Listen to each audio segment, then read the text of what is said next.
বলে না, মা হলেন সেই আদালত যেখানে সব অপরাধ মাফ হয়ে যায়। কিন্তু কি হয় যদি সেই মাই আদালতের কাঠগড়ায় এসে দাঁড়ান? কলকাতার একটি আদালতে সেদিন অদ্ভুত নিস্তব্ধতা নেমেছিল।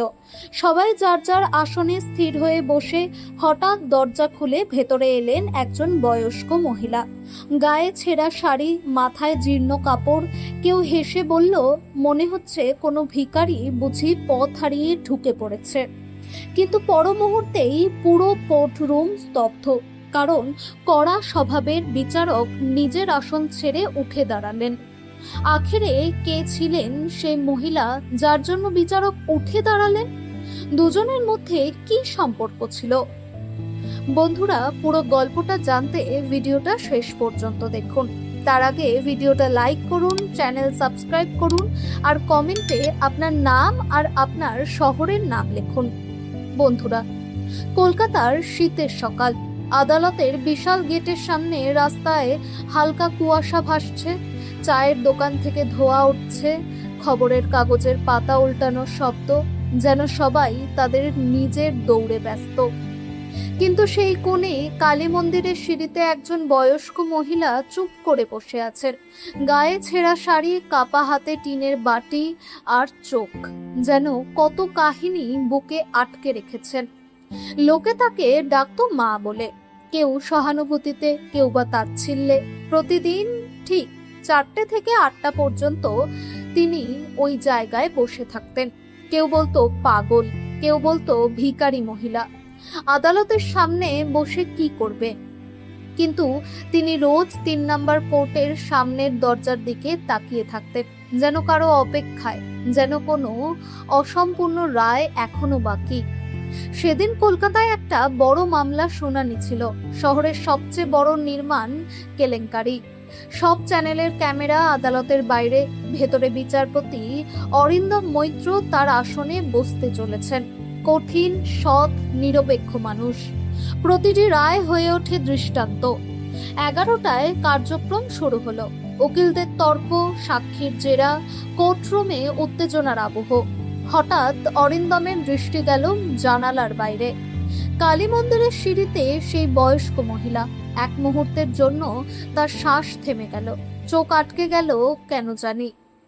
তারপর হঠাৎ তিনি তার পেশকারকে বললেন, মন্দিরের বাইরে যে বয়স্ক মহিলা বসে আছেন তাকে কি ভেতরে ডেকে আনা যাবে? পুরো কোর্ট রুম চমকে গেল। উকিলটা পরস্পরের মুখ চাওয়াচাওয়ি করতে লাগলেন। সাংবাদিকদের ক্যামেরা ঘুরে গেল। কেউ বুঝতে পারছে না বিচারক কেন একজন ভিখারি মহিলাকে কোর্টে ডাকতে চাইছেন। কিছুক্ষণ পরে দুজন নিরাপত্তা রক্ষী তাকে ভেতরে নিয়ে এলো। পুরো হল নিস্তব্ধ হয়ে গেল। মার পা কাঁপছিল, কিন্তু হাঁটার মধ্যে একটা অদ্ভুত দৃঢ়তা। তিনি কোনো অপরাধীর মতো নয়, একজন যোদ্ধার মতো হেঁটে এলেন। অরিন্দম তার আসন ছেড়ে উঠে বললেন, দিদিমণি, আপনি এখানে বসুন। এই দৃশ্য দেখে সকলে অবাক। বিচারক একজন ভিখারি মহিলার জন্য উঠে দাঁড়িয়েছেন। মা ধীরে ধীরে বেঞ্চে বসলেন। কোর্টরুমে এক অদ্ভুত নীরবতা। অরিন্দম জিজ্ঞেস করলেন, আপনি রোজ মন্দিরের কাছে বসেন, কোনো কারণ আছে? মা মাথা নিচু করে বললেন, হ্যাঁ, কারণ আছে। এই জায়গাতেই একদিন আমি ন্যায়ের শপথ নিয়েছিলাম। পুরো কোর্টরুম স্তব্ধ হয়ে গেল। অরিন্দম আরো জিজ্ঞেস করলেন, আপনি কে? মা তার ছেঁড়া শাড়ির আঁচল থেকে একটা পুরনো থলে বের করলেন। তার ভেতরে একটা পুরনো ওকালতনামা, পরিচয়পত্র আর কিছু বিবর্ণ কাগজ। আমি ছিলাম অ্যাডভোকেট সাবিত্রী দেবী, একসময় এই আদালতেরই আইনজীবী। তার গলা ভেঙে গেল, কিন্তু চোখ এখনো অটল। কোর্টরুমে নিস্তব্ধতা ছড়িয়ে পড়ল। সবাই সেই বয়স্ক মহিলার দিকে তাকিয়ে আছে। একটু আগেও যিনি ভিখারি বলে পরিচিত ছিলেন, আর এখন তার থলে থেকে বেরিয়ে আসছে এমন কাগজ যেন ইতিহাস আবার জেগে উঠছে। বিচারপতি অরিন্দম মৈত্র সেই জীর্ণ কাগজগুলো তুলে নিলেন। তার আঙ্গুল যেন কাঁপছিল। একটা পুরনো উকিল পরিচয়পত্রে লেখা, অ্যাডভোকেট সাবিত্রী দেবী শর্মা, কলকাতা জেলা আদালত। কোর্টরুমে ফিসফিসানি শুরু হলো। সাংবাদিকদের ক্যামেরা ক্লিক করতে লাগলো। অরিন্দম মাথা নিচু করলেন, চোখ একটু ভিজে এলো, তার মনে হঠাৎ একটা পুরনো স্মৃতি ঝলক দিল। কলেজের দিন, একজন কড়া কিন্তু মায়াময় মহিলা, যিনি বলতেন আইন যদি মানবতার জন্য না হয় তাহলে সেটা শুধু ব্যবসা। অরিন্দম ছিলেন সেই তরুণ ছাত্র, আর সেই মহিলা ছিলেন তার অনুপ্রেরণা, সাবিত্রী দেবী। তিনি নিজে থেকে বললেন, আপনি আপনি তো আমার বুড়ো দিদি ছিলেন। মার চোখে হালকা একটা চেনার আলো ফুটল, কিন্তু মুখে কোনো অহংকার নেই। তিনি শুধু বললেন, সময় সব মুছে দিয়েছে বাবা, নামও পরিচয়ও। অরিন্দম আস্তে জিজ্ঞেস করলেন, আপনি এই অবস্থায় এখানে কেন? কি হয়েছিল আপনার সাথে? মা একটা লম্বা শ্বাস নিলেন, যেন বুকের ভেতরে চাপা আগ্নেয়গিরি বাইরে বের হচ্ছে। বললে, কোনোদিন ভাবিনি ন্যায়ের দেবী হতে গিয়ে নিজেই কাঠগড়ায় দাঁড়াতে হবে। আমার একটাই ছেলে ছিল, প্রণব। পড়াশোনা জানা, বুদ্ধিমান, কিন্তু স্বপ্নের নেশায় অন্ধ। তিনি পুরনো সময়ের ছবি টানলেন। একটা ছোট্ট ঘর, দেওয়ালে বই।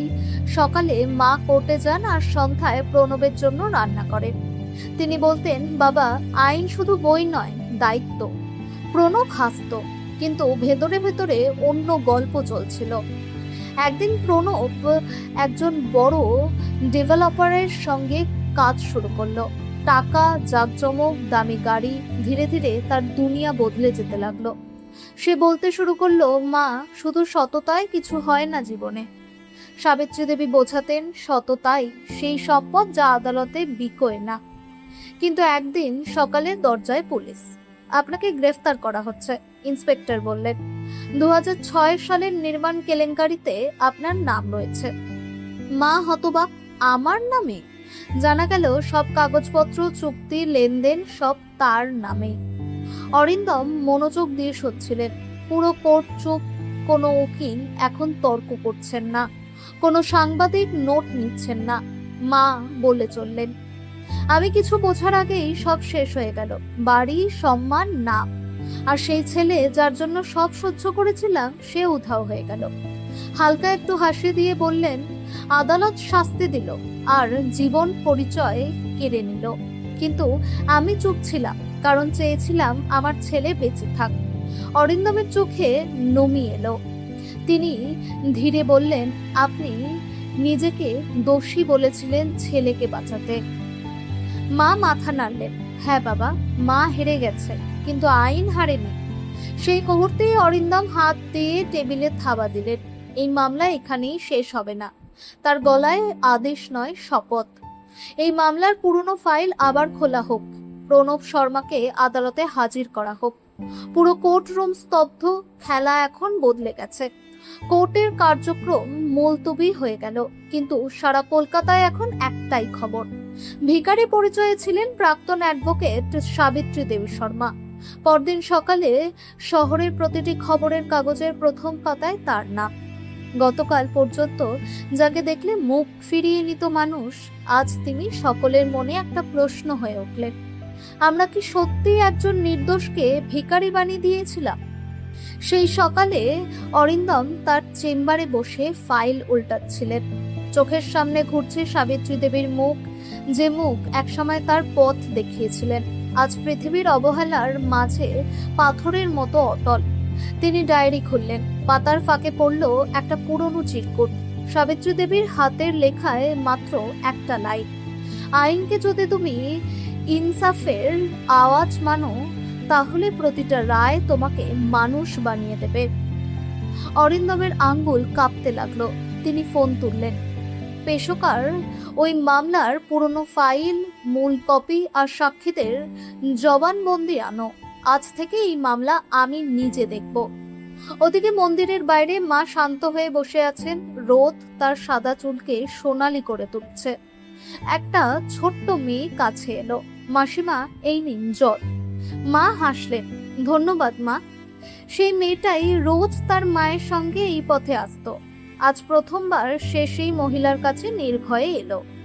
মা আসতে বললেন, মা, কেউ যদি বলে সত্য হেরে গেছে, শুধু একটু হাইসো, কারণ সত্য কখনো মরে না। পাশে সাংবাদিকরা ক্যামেরায় সব ধরে রাখছে, কিন্তু মার কোনো পরোয়া নেই। তিনি নিজের ভেতরের শূন্যতায় কিছু খুঁজতেন, হয়তো নিজের নাম, নয়তো সেই ছেলে যে তাকে মুছে দিয়েছিল। কয়েক বছর আগে যখন সাবিত্রী দেবীর মুখ অন্ধকারে ডুবেছিল, জেলের দেওয়াল, লোহার শিক, টিনের থালায় রাখা শুকনো রুটির টুকরো, পাশের কয়েদি জিজ্ঞেস করতো, তুমি তো উকিল ছিলে, এখন এই দুনিয়াটা কেমন লাগছে? সাবিত্রী দেবী হেসে বলতেন, দুনিয়া একই আছে দিদি, শুধু আমার পরিচয়টা বদলে গেছে। তিনি জেলেও মহিলাদের আইন শেখাতেন, কারো তালাক, কারো জমি, কারো নিখোঁজ স্বামীর কথা। তার কাছে কলম ছিল না, কিন্তু আইন এখনো তার ঠোঁটে। ধারা 125, স্ত্রীর অধিকার মনে রেখো, তিনি রোজ বলতেন। একদিন জেলার বললেন, সাবিত্রী দেবী, তোমার ছেলে দেখা করতে এসেছে। তার চোখ জ্বলে উঠল, ছুটে বাইরে এলেন, কিন্তু দরজায় শুধু একটা চিঠি, প্রণবের হাতের লেখায় মাত্র কয়েকটা লাইন। মা, আমি এই শহর ছেড়ে চলে যাচ্ছি, আমাকে ভুলে যাও, তুমি আর আমার গল্পের অংশ নও। সেদিন সাবিত্রী দেবী কাঁদেননি, দেওয়ালে হেলান দিয়ে বললেন, ছেলেকে পেতে হলে যদি আইন ছাড়তে হয়, তাহলে আজও আমি মা হিসেবে হার মানব। এখন যখন নতুন তারিখ ঠিক হয়েছে, মামলার নম্বর 453/2006, সাবিত্রী দেবী বনাম রাজ্য সরকার, অভিযুক্ত প্রণব শর্মা অনুপস্থিত। বিচারপতি অরিন্দম আদেশ দিলেন, আগামী 7 দিনের মধ্যে না এলে গ্রেফতারি পরোয়ানা জারি হবে। খবর আগুনের মতো ছড়িয়ে পড়ল শহরের রাস্তায় রাস্তায়। সেই প্রশ্ন, ছেলে কি এবার সামনে আসবে? মা আর ছেলে কি মুখোমুখি হবে? সন্ধ্যায় মা যখন মন্দিরের সিঁড়িতে বসে, অরিন্দম নিজেই সেখানে এলেন। কোনো আনুষ্ঠানিকতা নেই, কোনো দূরত্ব নেই। তার পাশে বসে ধীরে বললেন, মা, ভয় পাবেন না, এই মামলার রায় এবার সত্য দেবে। মা হাসলেন, বাবা, আমি এখন ভয় দিয়ে নই, ইনসাফ দিয়ে বাঁচি। আর তুই সেই ছেলেটা যে একবার বলেছিলিস, আমি আইন নয় মানুষ হতে চাই, আজ তুই সেটাই হয়েছিস। তার চোখ ছলছল করে উঠল, রোদের শেষ আলো তার বলিরেখায় পড়ল, আর সেই মুখ তখন আর কোনো ভিখারির নয়, সেটা যেন ন্যায়ের দেবীর প্রতীক। 7 দিন কেটে গেছে, কলকাতার বাতাসে অদ্ভুত টান। আদালত প্রাঙ্গণের বাইরে ভিড় উপচে পড়েছে।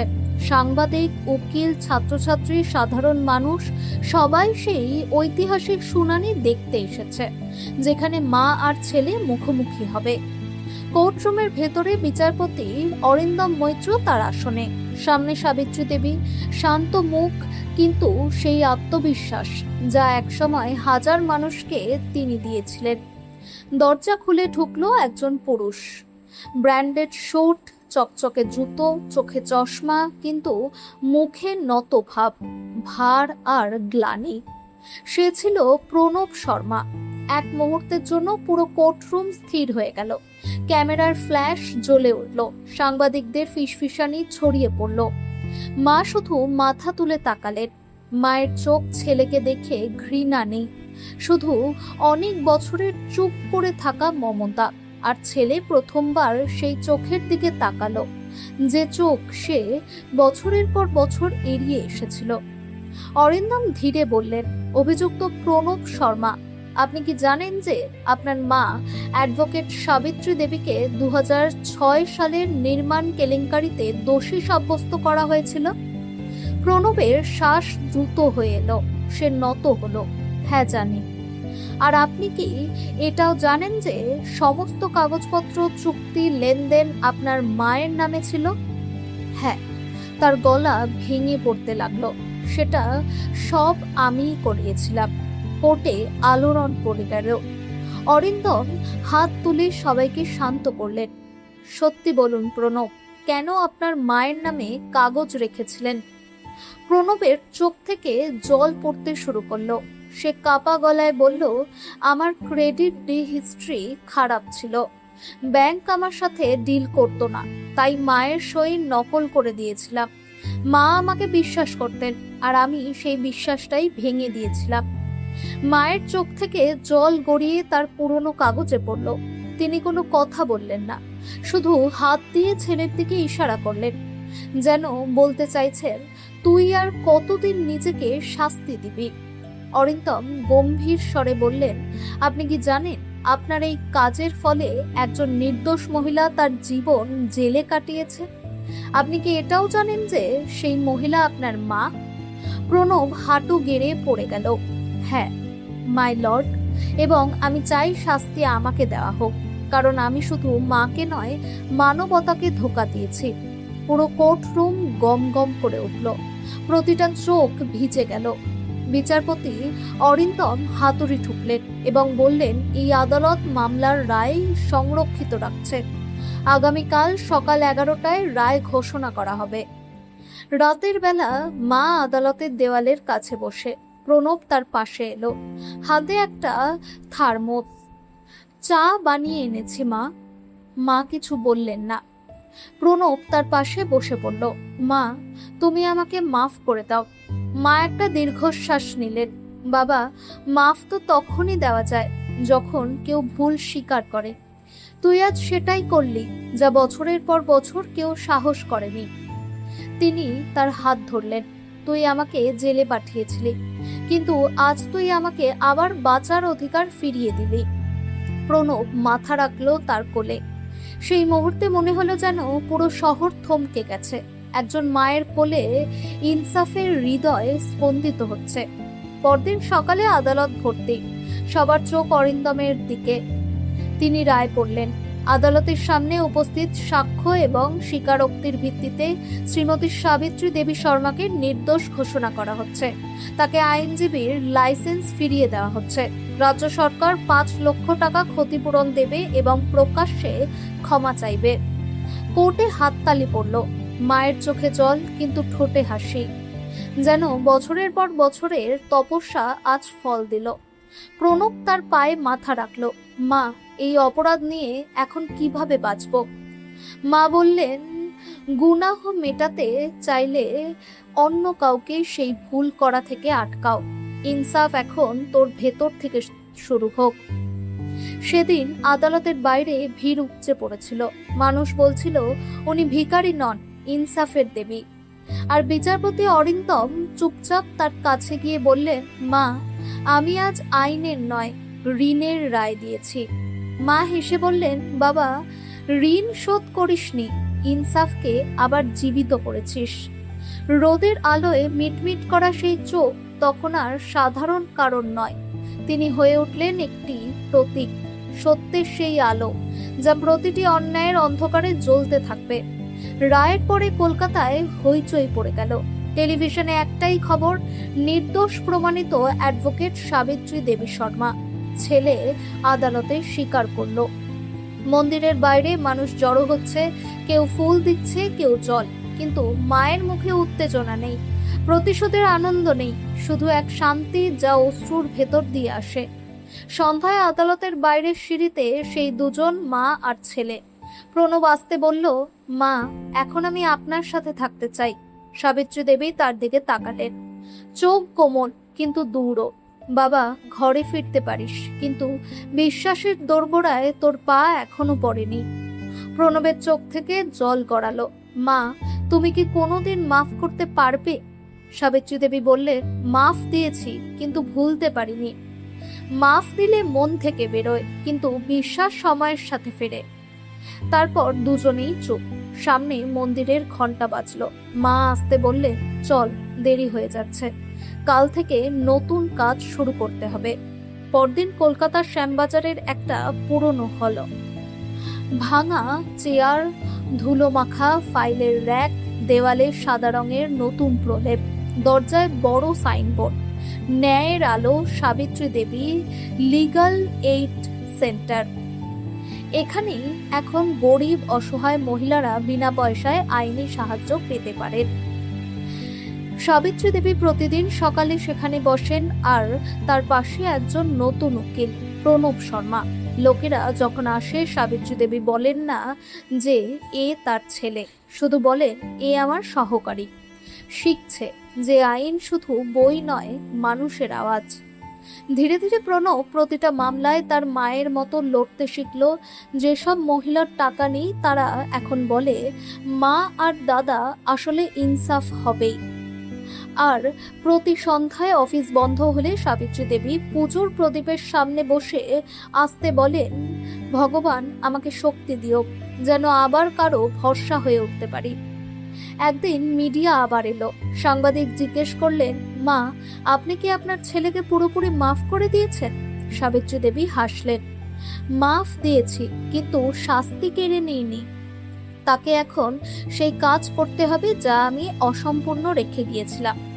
নির্দোষদের জন্য লড়াই। প্রণব পেছনে দাঁড়িয়ে শুনছিল, কিছু বলল না। তার হাতে মায়ের পুরনো পরিচয়পত্র, যেটা এবার ফ্রেমে বাঁধানো হবে। সে ঝুঁকে বলল, মা এখন আমি আপনার ছায়া নয়, আপনার আওয়াজ হতে চাই। সাবিত্রী দেবী আলতো করে তার মুখে হাত ছোঁয়ালেন, আওয়াজ তো হয়েই গেছিস, এখন সত্যকে তোর মন্দির বানিয়ে নে। 1 বছর পরে কলকাতা আদালতের বাইরের দেওয়ালে একটা নতুন ফলক লাগলো, শ্রীমতী সাবিত্রী দেবী শর্মা, যিনি ন্যায়কে আবার মানবতায় ফিরিয়ে আনলেন। লোকেরা রোজ সেখানে ফুল রাখে, আর মন্দিরের সিঁড়িতে এখনো সেই পুরনো চায়ের দোকান। দোকানদার বলেন, একসময় এক মা এখানে বসতেন, বলতেন সত্য ফিরে আসবে। সত্যিই ফিরে এসেছে। এই গল্প শুধু একজন মা আর ছেলের নয়, এই গল্প সেই প্রতিটা মানুষের যে ব্যবস্থার চেয়ে নিজের উপর বেশি ভরসা রেখেছে। সাবিত্রী দেবী দেখিয়ে দিলেন, ন্যায় বই থেকে আসে না, আত্মা থেকে আসে। আর মাফ তখনই সম্পূর্ণ হয় যখন অপরাধী বদলে যাওয়ার সংকল্প করে। প্রণব আজও প্রতিটা নতুন মামলার আগে মায়ের ছবির সামনে প্রদীপ জ্বালায়, আর কানে ভেসে আসে সেই কথা, বাবা সত্য দেরিতে আসে, কিন্তু যখন আসে পুরো দুনিয়াকে আয়না দেখিয়ে দেয়। কিন্তু আপনি যদি সাবিত্রী দেবীর জায়গায় থাকতেন, বছরের পর বছর পরে ফিরে আসা ছেলে প্রণবকে কি আপনি সত্যিই সেদিন বুকে টেনে নিতেন, নাকি তার গুনাহ এত বড় ছিল যে আগে সময় দিতেন তারপর মাফ করতেন? আর বিচারক অরিন্দম যা করলেন, একজন মায়ের জন্য আদালতের সীমা পেরিয়ে মানবতাকে আগে জায়গা দিলেন, এটা কি একদম ঠিক ছিল, নাকি আইনকে শুধু আইনই থাকা উচিত ছিল? কমেন্টে জানান, কারণ আপনার উত্তরই বলবে আসল ইনসাফ কার বুকে ছিল। আর যদি এই গল্প আপনার মনে ছুঁয়ে গিয়ে থাকে, আমাদের চ্যানেল লাইক, সাবস্ক্রাইব আর শেয়ার করুন। আবার দেখা হবে একটা নতুন আবেগের গল্প নিয়ে। ততক্ষণ ভালো থাকুন, সুস্থ থাকুন আর বাবা মাকে সময় দিন।